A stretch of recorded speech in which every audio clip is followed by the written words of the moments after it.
Welcome everyone to The Explainer. If you have an induction or a glass cooktop in your kitchen, you already know the emotional roller coaster it brings. On day one, it looks like this sleek, futuristic piece of modern art. But by day 10, well, it can look like a total battlefield of smudges, smears, and incredibly stubborn stains that honestly make you question your own cleaning abilities. Okay, let's dive into this, because we're going to completely demystify exactly how to maintain these surfaces. We'll be using insights straight from appliance manuals, professional cleaning guides, and the shared experiences of everyday home cooks. It's a universally relatable, totally maddening problem. Picture this. You wipe down your dark induction or electric glass cooktop right after dinner. It looks wet, shiny, perfect. But as the water dries, this phantom white ring slowly materializes right around the burner. You haven't had any massive boilovers, you definitely haven't burned anything to a crisp, yet this dull, chalky halo just sits there, completely immune to your standard kitchen countertop spray. It honestly feels like a permanent blemish on a very expensive appliance. If you've been scrubbing away at these phantom rings, I promise you, you are absolutely not alone in this. Just take a look at this real cry for help from the cleaning tips community on Reddit. User The Goodest Girl Around really hit the nail on the head saying, "I have no idea what these are, nor how to get rid of them. I can get the rest clean, just not this part." Literally hundreds of people chimed in on that thread dealing with the exact same issue. It's incredibly common, and it all stems from a fundamental misunderstanding of what's actually sitting on top of that glass. Today, we're going to solve this mystery once and for all. Here's our roadmap for today. Number 1, the white ring mystery.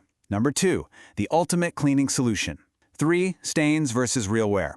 4, a high-stakes danger called pitting. And finally, number 5, protecting your glass cooktop. Let's get right into it. Section 1. The White Ring Mystery. So, why do these marks appear out of nowhere even when there wasn't a major spill? Well, when you boil water or sear meat, microscopic minerals and vaporized grease settle on the glass. The intense heat from cooking literally bakes and fuses them right to the surface. And because it's fused by heat, standard cleaning methods just fail spectacularly. Wiping it down with vinegar or standard dish soap, that really just masks the problem while the surface is wet.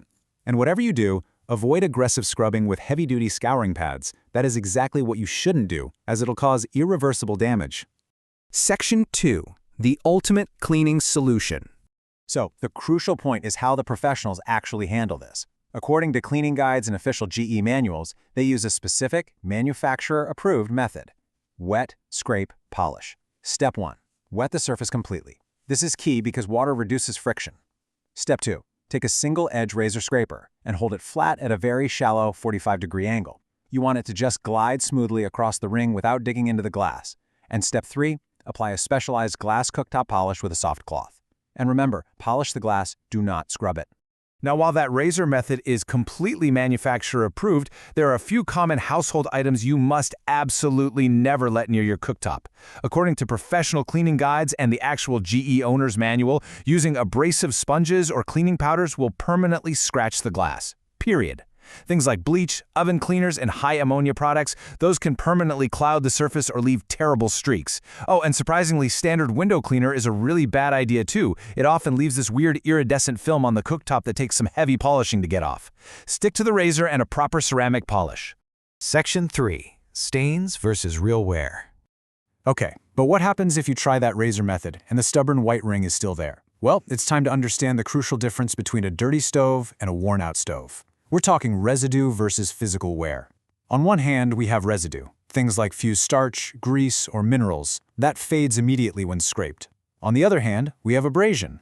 If scraping does absolutely nothing, you're unfortunately looking at permanent dullness and physical wear underneath the glass sheen, which is usually caused by heavy sliding pans slowly grinding away at the finish over time. And here's the tough truth. You literally cannot scrape away a scratch, but you can minimize it. If you figured out your cooktop has physical abrasion, the most realistic fix is just regular maintenance. Using a professional glass polish like Ceramibrite, which is heavily recommended in the appliance manuals, with light pressure isn't going to magically erase deep scratches. However, it fills in those microabrasions and dramatically reduces the visual contrast.